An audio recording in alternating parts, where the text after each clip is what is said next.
So a couple of weeks ago I sowed some seeds, some of which were sown too early. Have they survived?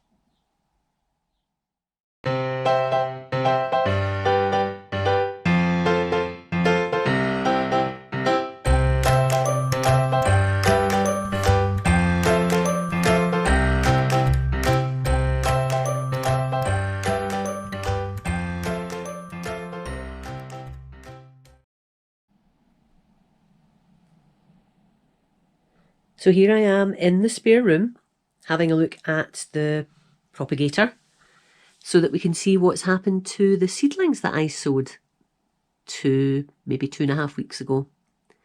So bear with me, I'll take the lid off so that we can have a look.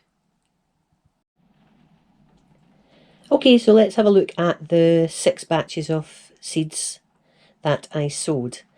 You'll notice that I have vermiculite on top of each of the tubs that I sow into. I talked about that a little bit when I was sowing the seeds. I always use vermiculite. It's really useful because as well as, well, I mix it through the seed compost as well as putting it on top actually. So I think mixing it through lightens up the compost, even seed compost, which is really fine. I like to put vermiculite in it just to aerate it in a way, let some more air get into it.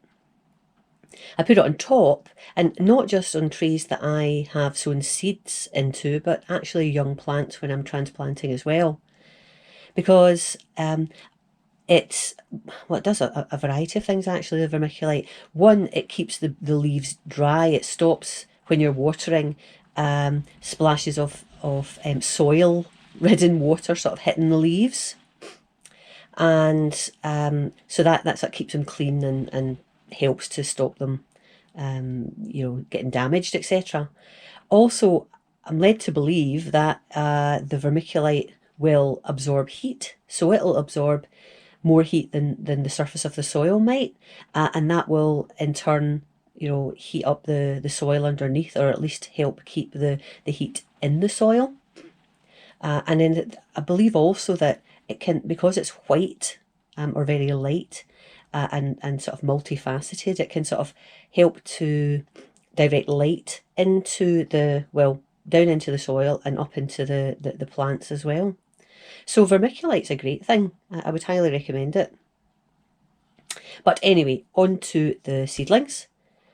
So I planted 3 types of snapdragon. I planted parsley, I planted cleome, a flower called cleome, and I planted this cinnamon basil herb that I was given by Patricia from Sow and Grow. So let's have a look and see how we are getting on. So first thing here is a snapdragon, and this is snapdragon rust resistant mixed, and actually it's doing very well. Now I don't know how close to go before I'll lose focus here, so I won't go too close, but actually I've got quite a lot of the seedlings germinated, and I think they're about a ½ inch tall now. So I will soon, probably in the next few days, be pricking these out into pots. Then we have, here's another snapdragon right next door, and this is Circus Clowns. Not quite as successful so far as the rust resistant mixed, but I have got some seedlings, not enough to, and not big enough to prick them out yet, so I'll give them another week, I think, to see where it gets me. So I'll leave them in the propagator for another week without pricking them out. Then we have, over here, we have the third of the snapdragons, and this is Bron Blancettii, and this actually is doing quite well. Smaller seedlings than the rust resistant mixed, but yeah, we've got a few. I think again I'll leave them alone in the propagator for another week before I transplant them into pots. Right, so that's the 3 snapdragons, and what I have here is the cleome, or what I hope to have here is the cleome. The cleome is not showing at the minute. It's not germinated at all. There's nothing in there but vermiculite to see. So I'm not disheartened. I don't have a very good record with Cleome. I think they are quite hard to germinate, so I will keep persevering with them. It might even be another couple of weeks before they show their little heads, if indeed they are going to show their heads. So we'll see. It's a different matter though with my parsley, and this is a curly parsley called Champion, and I've got tons and tons of parsley has popped up.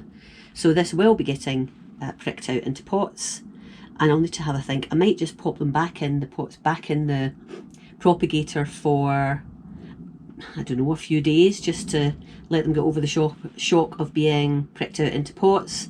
And then I think probably they're destined for a window ledge. I don't think they need any more heat after this. Light, on the other hand, might be something that, well, is something that they all need, but hopefully we'll get enough light on the window ledges. And then the last of the 6 sets of seedlings I planted a couple of weeks, about 2.5 weeks ago actually, is the cinnamon basil. And here we go, cinnamon basil. It was meant to be March before I actually sowed the seeds of cinnamon basil.